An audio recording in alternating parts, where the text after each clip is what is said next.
नमस्कार दोस्तों, सिंधु सागर जे सिंधु चैनल में अवां सभिनीनि जी मां दिल्ली आजा थो कयां पियो। वॾे ख़ुशीअ जी ॻाल्हि आहे त अॼु असां सां गॾु दादा सुंदरदास गोहराणी साहिब जेके कानपुर में रहनि था पिया, जिन हिंदी सां गॾु या मां चओ त सिंधीअ सां गॾु हिंदीअ में बि सुठो कमु कयो आहे। पाण बैंक में नौकरी कंदा हुआ ऐं बैंक में नौकरी कंदे कंदे हिननि सिंधी समाज जी ऐं सिंधी साहित्य जी हिकु वॾी सेवा कई आहे। त अॼु असां सां गॾु आहिनि। त दादा, हीअ असांजो सिंधु सागर चैनल पिछले हिकु साल खां हलाए रहिया आहियूं। तव्हां कुझु हिनखे ॾिठो हूंदो, तव्हांजा इन जे बारे में वीचार? तमामु सुठी ॻाल्हि आहे त सिंधु सागर चैनल जे मार्फत असीं पंहिंजे सिंधी भाउरनि खे, ख़ासि करे सिंधी ॿारनि खे, नई टही खे जेको आहे सो सिंधी साहित्य, सिंधी अदब, सिंधी संस्कृति इन्हनि जे बारे में ॼाण ॾेई रहिया आहियूं। छो त हींअर असां वटि सभिनी खां वॾी कमज़ोरी आहे त सिंधी जे बारे में असां वटि साहित्य हर वक़्तु हर जॻह ते, हर शहर में नथो मिली सघे।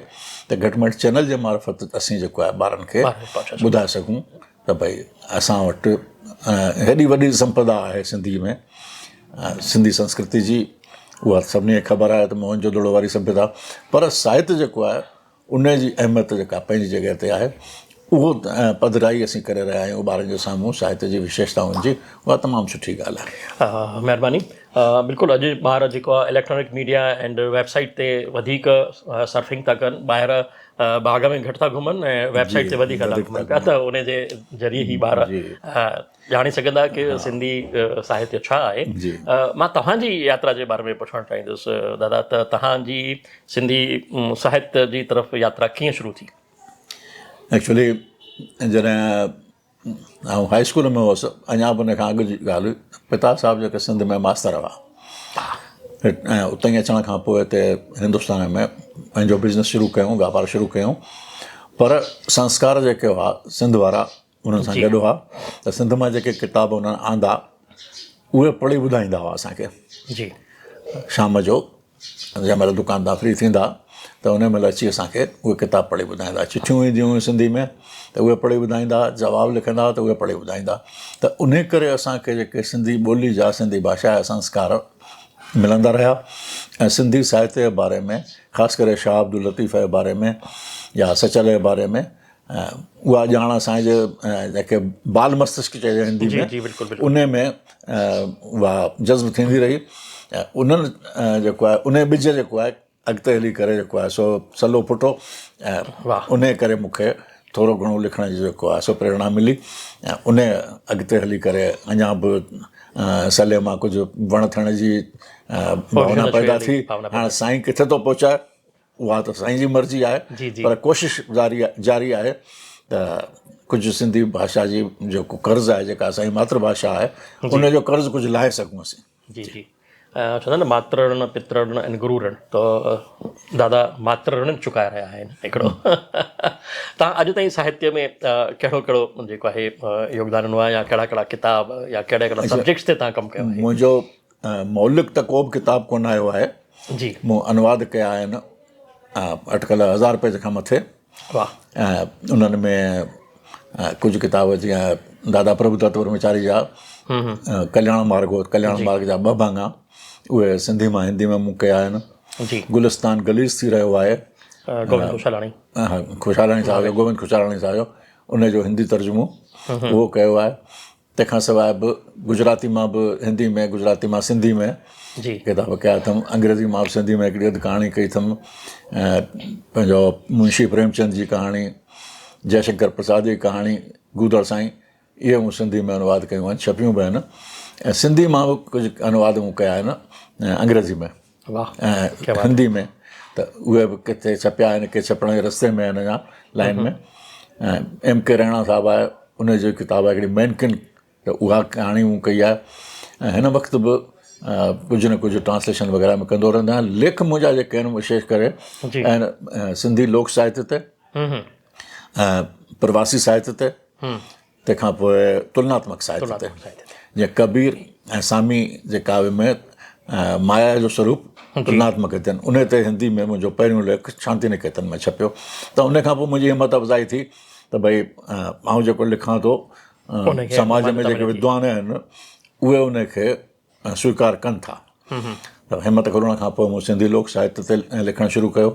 उन में लोली ते असांजे शादी विहांउ में जेके लाॾा ॻायूं था, उन में मज़ाक़िया लाॾा थियनि था, उन्हनि ते या भाउरनि भेनरुनि जे रिश्तनि ते, या समाज में जेके असीं शहरनि जा नाला गीतनि में उचारियूं था, त उन्हनि में छा विशेषता आहे, त उन्हनि ते जेको आहे सो मूं कलम हलाई आहे। ऐं हाणे ॾिसजे त उनखे पंहिंजो सिंधी समाज कीअं थो स्वीकार करे, पर हिंदी ॿोली ॻाल्हाईंदड़ जेको आहे उनखे स्वीकार कयो आहे। मुंहिंजो मक़सदु इहो रहंदो आहे त भई सिंधी ॿोली में रीडरशिप असांजी घटि आहे। असीं वापार में इंट्रस्ट वठूं था, पर साहित्य में असांखे ओतिरी रुचि कोन्हे। इवन असांजा जेके प्रोफेशनल्स आहिनि, डॉक्टर आहिनि, इंजीनियर, उन्हनि खे सिंधी पढ़ण जो टाइम या सिंधी भाषा पढ़ण जो टाइम त ठहियो, पर कंहिं बि लिटरेचर खे पढ़ण जो टाइम कोन्हे। त हिंदी जेके भाषी आहिनि उहे सम्झनि था त असीं साइमी खणी तोड़ण वारा आहियूं, त असीं ख़ाली साइमी खणी तोड़ण वारी इमेज पंहिंजी जेका आहे उहा बरक़रार रखूं। हिकिड़ो असां वटि इहा तरीक़ो थी सघे थो। ॿियो इहो आहे असां हुनखे ॿुधायूं त हा असां वटि बि असां लिटरेचर आहे ऐं जेको अथाह आहे, त उन खे असीं थोरो थोरो करे साम्हूं आणण जी कोशिशि करियूं। उहो असांजो फ़र्ज़ु आहे, उहो फ़र्ज़ु अदायगी आउं करे रहियो आहियां। साईं सामर्थ्य ॾींदो। इहा वॾी, मां दादा चवंदुसि इहा वॾी सेवा आहे। सिंधीअ में त सभई लिखनि था पिया जेको सिंधीअ जे ॿारनि ताईं पहुचे थो, पर सिंधीअ खां अलावा जेके आहिनि गैर सिंधी आहिनि, हिंदुस्तान में घणेई ॿोलियूं आहिनि जिन खे पढ़ण वारा आहिनि, उन्हनि ताईं सिंधीअ जो साहित्य पहुचे त इहा अनुवाद हिकु वॾी सेवा आहे। जेकॾहिं क्रिएशन आहे पर अनुवाद आहे, त इहो अनुवाद हिकु वॾो कमु आहे जेको तव्हां कयो पिया। तव्हांखे लख थोरा। तव्हां हिकु शहर जी ॻाल्हि कई कि असांजो शहर जो नालो थो अचे, त तव्हां हिकु सखर जो कुझु सिंधी लाॾनि में चए थो त सखर मां बसर घड़ाई, अहिड़े तरीक़े सां ॻह गठा जेके आहिनि सखर मां घड़ाया, या ॿारनि जे लाइ करे हिंदोरा ठाराईंदा हुआसीं त हुन में जेको काठ जो कमु हूंदो हो उन लाइ हालनि जो नालो अचे थो। ऐं जुतनि जे लाइ करे जैसलमेर जो हूंदो हो। जैसलमेर ऐं बाड़मेर जेके आहिनि से सिंध सां लॻल आहिनि, सिंध जो हिसो मञियो वेंदा आहिनि। भाटी राजपूत वग़ैरह जेके सिंध में हुआ, त इन करे जेके से उहे स्थान उन्हनि शयुनि जे लाइ करे ख़ासि मशहूरु थी विया। अॼु जेको कंसेप्ट अचे पियो वन डिस्ट्रिक्ट वन प्रोडक्ट, ऐं उहो शायदि सिंध में उन ज़माने में इन रूप में पहिरीं खां ई हो। त उन ॻाल्हि खे असीं पधिरो करियूं समाज जे साम्हूं। असांजे सिंध में कहिड़ी कहिड़ी शइ किथे किथे, जीअं लाॾे में चए थो लाॾो लाड़ वियो लाड़ मां चांवर आणींदो, चांवर सॼी जंज खाईंदी पाण खुरड़ खाईंदो। इहे आख़िरकार लाड़ में ई चांवर सुठा छो हुआ। त इहे सभु ॻाल्हियूं जेके आहिनि असीं इतिहास जी ॻाल्हियूं, समाज जूं ॻाल्हियूं, विशेषताउनि जूं ॻाल्हियूं जेके लाॾनि में आणियूं था अणॼाणाई में, त उनखे असीं समाज जे साम्हूं आणे रखूं त असांजे सिंध में हिननि शहरनि में हीअ विशेषताऊं हुयूं। समाज खे ख़बर पए, जेको गैर सिंधी समाज आहे ऐं सिंधी ॿारनि खे ख़बर पए त असांजे समाज में किथे किथे कहिड़ियूं कहिड़ियूं ख़ासि ॻाल्हियूं हुयूं। ख़ासि ॻाल्हियूं थी इहो मुंहिंजो मक़सदु हो। बिल्कुलु, जेका अॼुकल्ह असांजो प्रधानमंत्री नरेंद्र मोदी चवंदो आहे vocal for local and one district one product, इहा असां वटि सिंध में तॾहिं हुई, माना 1947 खां पहिरीं। हीअ त असीं अॼु 2023 में वेठा आहियूं, त 23 में था चऊं पिया त पंहिंजे शहर जे लाइ, पंहिंजे जेको उत्पादन आहे, पंहिंजो प्रोडक्शन आहे, उन जे लाइ तव्हां जेको मशहूरी करायो। पर असांजा हीअ जेके लोकगीत हुआ उन्हनि में पहिरीं ई जेका आहे उहा मशहूरी हूंदी हुई। जी दादा, हिकु अॼुकल्ह जेके ॿार असांजा UPSC में सिविल सर्विसिस लाइ इम्तिहान था ॾियनि या असांजी MA था कनि पिया, त उन्हनि वटि वॾी जेका दिक़त अचे थी पई उहा थी अचे किताब जेके आहिनि उहे असांजी देवनागरी लिपीअ में घटि आहिनि। त इन्हनि जे लाइ असांजा जेके सरकारी इदारा आहिनि, सरकारी विभाग आहिनि, डिपार्टमेंट्स आहिनि, उन्हनि खे छा कोशिशूं करणु घुरिजनि जीअं किताबनि जेको आहे उन्हनि खे ॿारनि खे मिली सघे। इहा वाक़ई हिकिड़ी वॾी समस्या आहे।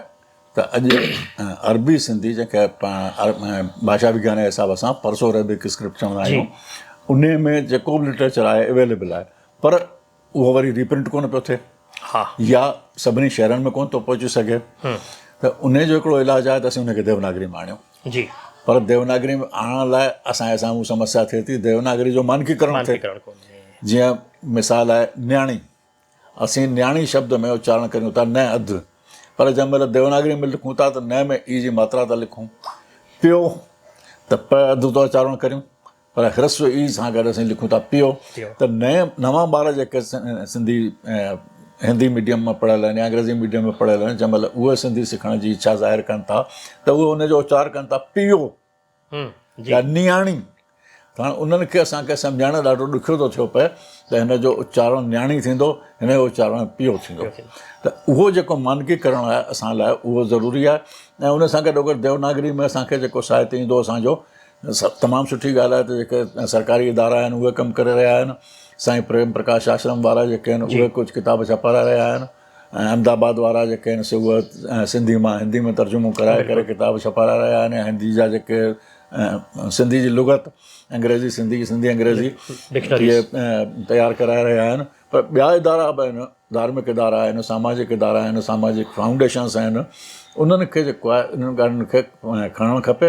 ऐं उन खां वॾी ज़रूरत आहे त ॿियूं ॿोलियूं ॻाल्हाइण वारनि खे ख़बर पए त सिंधी में लिटरेचर छा आहे। जी, जीअं शाह लतीफ़ आहे। शाह लतीफ़ अलाए चवनि था त भई कंहिं ज़माने में कंहिं जर्मन स्कॉलर उनखे दुनिया जे टॉप 6 जेके साहित्यकार हुआ, कवि हुआ, उन्हनि में ॻणियो। पर हिकिड़े त उन्हनि मां इहो बि चयो त he is on top most आहे। त उन खे असीं त टॉप मोस्ट मञूं था, जर्मन वारा मञनि था, पर असां कहिड़ी कोशिशि कई जो असांजो हिंदू समाज जेको आहे, भारत जो समाज उनखे सुञाणे ऐं ॼाणे। ॾेई वठी जेको कजे थो त साहित्य अकादमी हिकिड़ी किताब पब्लिश कई जंहिंजो एडिटिंग डॉक्टर मोतीलाल जोतवाणी कई, या पंहिंजो साईं प्रेम प्रकाश आश्रम वारनि प्रोफेसर अर्धवाणी जे सोजन सां देवनागरी में कुझु हिसो कयो। पर उनजो अर्थ बि देवनागरी में आहे त हिंदी भाषी उनखे सम्झी नथा सघनि त छा आहे।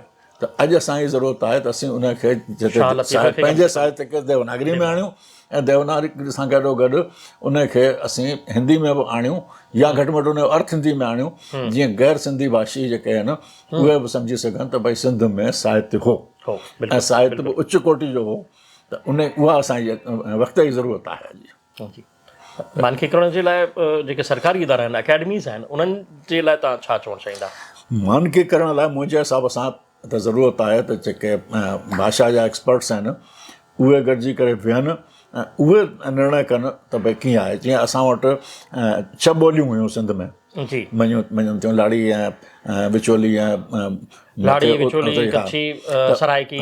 त उहे जेके आहिनि ॿोलियुनि में असांजा कुझु जीअं असीं चऊं था काॾे वञूं, के चवनि था केॾांहुं वञूं, त आख़िरकार असीं साहित्य में उन में काॾे शब्द इस्तेमालु करियूं, केॾांहुं शब्द इस्तेमालु करियूं।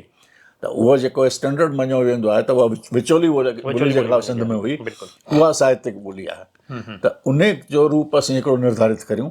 उन लाइ असांजे एक्सपर्ट्स खे वेही करे कंहिं न कंहिं अकादमी खे उन ते शुरूआति करणु खपे। उन प्रोजेक्ट खे स्पॉन्सर करे उन्हनि माण्हुनि खे, चइनि माण्हुनि खे विहारे, जीअं केंद्रीय हिंदी संस्थान खे नोडल पॉइंट ठाहे करे भारत सरकार हिंदी सिंधी अध्यता कोश तयारु करायो। त उन में क़िस्मत सां मुंहिंजो बि कुझु योगदानु रहियो। मुंहिंजो पंहिंजो इहो वीचार हो त भई कन्हैयालाल लेखवाणी साहिब जी डिक्शनरी जेका आहे सिंधी हिंदी, उन में जेके रूप ॾिनल आहिनि, शब्द रूप ॾिनल आहिनि, असीं उन्हनि खे इस्तेमालु करियूं। पर उहो असां 4 माण्हुनि जी राय हुई, उन जे आधार ते तयारु थियो। पर जो उन में असीं वॾो ग्रुप ठाहे करे एक्सपर्ट्स जो वियूं, उहे डिसाइड कनि त अॻिते हली करे असांजी जेका देवनागरी में समस्या आहे, अरबी फारसी भाॼी करे ॿारु पढ़णु कोन थो चाहे लिपि, त उन देवनागरी में जेको असांजो साहित्य अचे उहो हिकु रूप सां अचे, एकरूपता अचे उन में, उहा तमामु ज़रूरत आहे। पर उन लाइ एक्सपर्ट कमेटी का ठहे, इदारनि जी हुजे या को फाउंडेशन उनखे स्पॉन्सर करे, पर उहो ठहणु खपे त जीअं ॿारनि खे अॻिते हली करे कंहिं क़िस्म जी परेशानी न थिए। त भई जीअं मुंहिंजो हिकिड़ो लेख छपियो हो, सिंधी भाषा का मानकीकरण, त उन में मूं मिसाल तौरु हिकिड़ो ई अखर ॿुधाईंदुसि, वाक़फ़ियत, त उहो 6 नमूननि सां हो। लेखवाणी साहिब जी डिक्शनरी में हिकिड़े नमूने सां, सिंधालॉजी डिक्शनरी में हिकिड़े नमूने सां, डॉक्टर मोतीलाल जोतवाणी जे किताबनि में हिकिड़े नमूने सां, डॉक्टर जेतली किताबनि सां ॿिए नमूने सां। त अहिड़े तरीक़े सां 6 रूप हुआ। उहो 6 रूप ॾिना त फलाणे किताब में, फलाणे किताब में, हिन तरीक़े सां ॿारु मुंझी पवंदो छा लिखूं। ॿियो त ॿियो, जेतली साहिब जो नालो किथे जैतली आहे, दीर्घ ए आहे, किथे जेतली आहे, किथे जेटली आहे। हीरो ठकुर, किथे हीरो ठकुर आहे, किथे हीरो ठाकुर आहे। त उन में ॿार मुंझो पवनि, या जेके IAS वग़ैरह लाइ पढ़नि पिया उहे मुंझो पवनि, त असीं इन में कहिड़ो रूप एक्सेप्ट करियूं। क़िस्मत सां हिन वक़्तु मुंहिंजे मथां हिकिड़ी ज़िम्मेदारी आयद आहे, education as human resources development. VKRV Rao साहिब जो किताबु आहे, उहो अंग्रेज़ी मां सिंधी में नेशनल ट्रांसलेशन मिशन कराए रहियो आहे। उहो कमु आउं अंजाम ॾेई रहियो आहियां। जी उन में 25 पेज जेके मूं सिंधी में अनुवाद करे मोकिलिया उहे उन्हनि अप्रूव कया आहिनि एज़ इट इज़। मूंखे संशोधन हुन में को उन्हनि ॿुधायो कोन्हे। उहो अॻिते हली करे जेको अॼु जी स्कीम हिन सरकार चालू कई आहे त भई पंहिंजी पंहिंजी मादिरी ज़माने में सभु पढ़नि, त उन में BA में MA में ऐं अॻिते हली IAS कोर्स लाइ जेके ऑप्ट कनि था सिंधी, उन्हनि खे उहा किताब कम में ईंदी। जी त उन में मूंखे साल जे अंदरि उहो कमु करिणो आहे। त अहिड़ा कई पंहिंजा भाउर आहिनि जेके करे सघनि था, जी पर एकेडमिक फील्ड खां ॿाहिरि जा आहिनि। ॿाहिरि जान त उन्हनि में जेके करे सघनि था उन्हनि जी क्षमताऊं, नंढो कमु कराए उन्हनि खां असीं उन्हनि जो मूल्यांकन करे सघूं था त भई हीउ कमु जेको उन लाइक़ु आहे की न, पोइ उन ते उहा ज़िमेदारी असीं आयद करे सघूं था, उनखे ज़िमेदारी ॾेई सघूं था करियो। त उहो जेको आहे जेसीं असीं घणनि माण्हुनि खे इन्वॉल्व न कंदासीं, ग्रुप न ठाहींदासीं, तेसीं ताईं जेको आहे सो असांखे 50 साल जा ॿिया लॻी वेंदा त सिंधी खे असीं कंहिं सुठे ओज ते पहुचाए सघूं हिंदुस्तान में। बिल्कुलु। लिपीअ जे बारे में तव्हां जेका ॻाल्हि कई, असां वटि अरबी फ़ारसी लिपि त 1843 में आई आहे। 1843 खां वठी 1947, 1947 खां अॼु असीं 2023 ताईं पहुता आहियूं। त सॼो साहित्य असां वटि जेको आहे उहो अरबी फ़ारसी लिपि में आहे। त हिन खां पहिरीं वारो साहित्य किथे आहे, उहो उन जी बारे में बि कुझु कमु जेको आहे असांखे करणु घुरिजे। त मूंखे ईअं, मां जॾहिं हींअर स्वराज 75 ते कमु करे रहियो हुउसि, त मूंखे ॼाण मिली त जेको मोहनजोदड़ो मां जेके खोटाईअ में जेके बि माल जेको बि मिलियो आहे, उहो घणो करे ब्रिटेन जी लाइब्रेरी में आहे। ऐं ब्रिटेन माना हिते 1843 में अची वई आहे हली। ऐं 1843 खां वठी 1947 ताईं, माना 107 साल क़रीबन असांजे सिंध में रहिया आहिनि। ऐं उतां जे स्कॉलर्स सिंधीअ जे साहित्य ते घणो कमु कयो आहे। त मूंखे जेका ॼाण मिली आहे उहा आहे कि असांजो वॾे में वॾो साहित्य जेको आहे उहो उते सिंध जे ब्रिटेन जी म्यूज़ियम में बि आहे ऐं ब्रिटेन जी लाइब्रेरीज़ में बि आहे। उते कैटलॉगिंग कयल आहे। त असांजा नौजवान जेको आहे, मां अॼु तव्हांजे साम्हूं ई नौजवाननि खे अपील करणु चाहींदुसि त अॻियां अचनि ऐं सिंधू सागर चैनल जे मार्फत असां सां संबंध जुड़नि। त उते जेकॾहिं हू रिसर्च करणु चाहिनि था त उहो रिसर्च करण जो बि असां उते जेको आहे व्यवस्था कराए सघंदासीं ॿारनि खे। त हीउ हिकु वॾो कमु जेको आहे असांजी नई टहीअ जे साम्हूं खुलियो पियो आहे, जेको हुनखे करिणो आहे। यानी सिंधीअ में कमु करण जे लाइ खोड़ मसइलो आहे। पर वरी जेकॾहिं हिकिड़ी ॿी ॻाल्हि जेकॾहिं मां रिसर्च जी जेका मां ॻाल्हि पे कई, त रिसर्च जे फील्ड में अचूं था त असां वटि वरी रिसर्च सुपरवाइज़र्स हुननि खे सॼे हिंदुस्तान में मां जेकॾहिं नज़र थो विझां त असां वटि हिकिड़ो ई रिसर्च सुपरवाइज़र आहे। गवर्नमेंट जे जेके इदारा आहिनि, यूनिवर्सिटीज़ आहिनि, त हिते माना हाणे असांखे इहो बि कमु करिणो आहे कि असांजा रिसर्च सुपरवाइज़र्स बि वधनि। ऐं उन में जेकॾहिं असांखे रिसर्च सुपरवाइज़र वधाइणो आहे त सेंट्रल गवर्नमेंट खां कुझु रिलैक्सेशन्स वठणा पवंदा, कुझु उन्हनि में जेके रूल्स ठहियल आहिनि उन्हनि खे बि कुझु तरमीम करणो पवंदो, उन्हनि में रिलैक्सेशन थींदो, तीअं असांजा ॿार वरी पोइ उन में करे सघंदा। असांजे नौजवाननि जे लाइ तव्हां छा मैसेज ॾियणु चाहींदा? सिंधी ॿोली खे असीं जिते रोज़गार लाइ करे वसीलो मञूं था, त भई अॼु वसीला पैदा थियनि पिया, तरीक़ा निकिरनि पिया त सिंधी ॻाल्हाइण ॿोलाइण वारनि खे, सिंधी पढ़ियल लिखियल वारनि खे रोज़गार सां कीअं जोड़िजे। त उन सां गॾोगॾु जे असीं किथे जेके डेडिकेटेड आहिनि, समर्पित आहिनि, जेके सिंधी ॿोली लाइ या पंहिंजे सभ्यता ऐं समाज लाइ करे पंहिंजे पंहिंजे कमु कंदे, जी, त उन्हनि खे असीं जोड़े करे ख़ासि करे नई टही खे, छो असांजी पीढ़ी हाणे सम्झो कि पकल अंब थी वई, कॾहिं असीं मोकिलाए वञूं, इन जी का ख़बर सिर्फ़ु परमात्मा खे आहे, ॿिए कंहिंखे असांखे कोन्हे। त अॼु असांजी ज़रूरत आहे त असीं नई पीढ़ी खे जेको असांखे असां हासिलु कयो आहे उहो असीं नई पीढ़ी खे ॾियूं ऐं नई पीढ़ी में उमेद जॻायूं त हू असां लाइ करे, असांजी ॿोली लाइ करे हिकिड़ो सुठो कमु करे सघनि। ऐं उन लाइ करे जीअं बलाणी साहिबु ॿुधायो त भई असीं उन्हनि खे सुविधाऊं मुहैया कराए सघूं था, त रिसर्च कनि। रिसर्च करण जी ज़रूरत आहे। 1843 में जॾहिं अंग्रेज़ हिंदुस्तान में सिंध में आया, तंहिंखां पोइ जेका कमेटी ठाहे करे उन्हनि इहा परसो अरेबिक स्क्रिप्ट असांजे मथां मड़ी, उहा त असांजी ओरिजिनल स्क्रिप्ट कान्हे, बिल्कुलु कोन्हे का।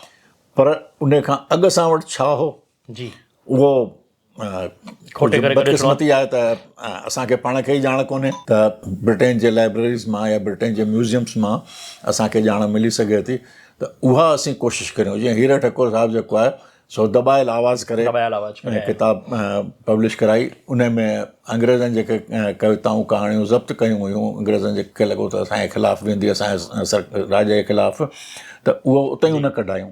त अहिड़े तरीक़े सां असांखे ज़रूरत आहे त असांजा नौजवान साम्हूं अचनि ऐं असांजा इदारा जेके आहिनि उन्हनि खे स्पॉन्सर कनि। जी त बिल्कुलु। जीअं हू सिंध जे बारे में वधि में वधि जानकारी धार धार क्षेत्रनि मां कढी करे जेको आहे सो साम्हूं आणीनि ऐं उहा समाज जे साम्हूं, ख़ाली न सिर्फ़ु सिंधी समाज जे साम्हूं पर हिंदुस्तान जे दुनिया जे समाज जे साम्हूं आणीनि त असां वटि हीउ खज़ानो आहे।